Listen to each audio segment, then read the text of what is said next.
Hello everyone, কেমন আছো তোমরা সবাই? আমার আরও একটি নতুন ভিডিওতে তোমাদের সকলকে স্বাগত জানিয়ে আমি আমার আজকের ভিডিওটি শুরু করছি। আর এখন কিন্তু ভালো রকম গরম পড়তে শুরু করেছে এবং আগামী সময়ে কিন্তু গরমটা আরও বেশি বাড়বে।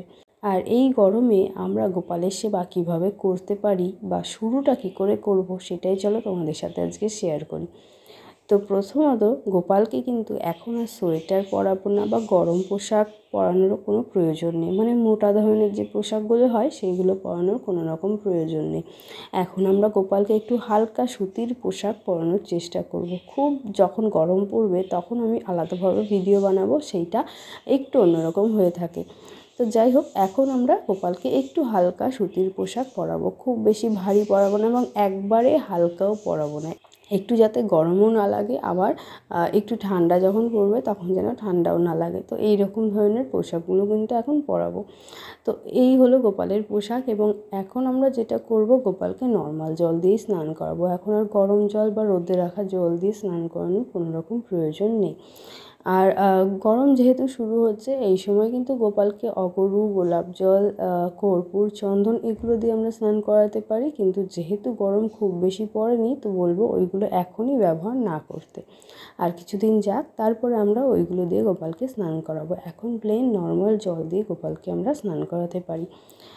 আর এখন আমরা যেটা করব, গোপালকে ঘুমানোর সময় কোনো রকম ব্ল্যাঙ্কেট, চাদর বা কাপড় জাতীয় কিছুই দেব না, কারণ এখন যেহেতু গরম পড়ছে তো ওইগুলোর কিন্তু কোনো রকম প্রয়োজন নেই। হ্যাঁ, আমরা যেটা করতে পারি, যেদিন দেখবো একটু ওয়েদারটা চেঞ্জ হয়েছে সেই দিন আমরা একটা কাঁথা বা চাদর টাইপের কিছু গোপালের কাছে রেখে দিতে পারি, সেটাই হবে। আর সবথেকে ইম্পর্ট্যান্ট যে বিষয়টা সেটা হচ্ছে, যেহেতু গরম পড়ছে আর ভালো রকমের গরম কিন্তু এখন পড়বে, যত দিন যাবে তত গরম পড়বে। আর গরমকালে আমাদের যেমন গরম লাগে তেমনই কিন্তু গোপালেরও গরম লাগে। আমরা যেমন ফ্যান ব্যবহার করে থাকি, তেমন কিন্তু গোপালের জন্যও গরমকালে একটা ফ্যান ব্যবহার করা হয়। আর যারা ফ্যান পাবে না বা জোগাড় করতে পারছো না, তারা একটা ছোট্ট দেখে হাত পাখা গোপালের কাছে রাখতে পারো, এমনকি নিজেরা তৈরি করেও কিন্তু রাখতে পারো। আর গোপালের কিন্তু ফ্যান রয়েছে আমার, সেইটা আমি বের করব, তো তোমাদের সাথে অন্য একটা ভিডিওতে আমি সেটা শেয়ার করে দেব। তো যাই হোক, গোপালকে কিন্তু গরমকালে আমরা এইভাবে সেবা দিতে পারি। এবং গরমকালে গোপালকে একটু ফলটা বেশি দেব এবং ঠান্ডা শরবত, লেবুর শরবত, ছাতুর শরবত, তো এই ধরনের কিছু আমরা দিতে পারি যেইগুলো একটু ঠান্ডা হয়। তো এইভাবে গোপালের সেবা আমরা গরমের শুরুতে শুরু করতে পারি। এবং যখন গরম বাড়বে তখন কিন্তু গরমের সেবাটা আরও পরিবর্তন আসবে, তখন আবার অন্যরকমভাবে আমরা গোপালের সেবা করব। ঠিক অন্যরকম বলবো না, কিন্তু কিছু কিছু নতুন জিনিস আমাদের যোগ করতে হবে।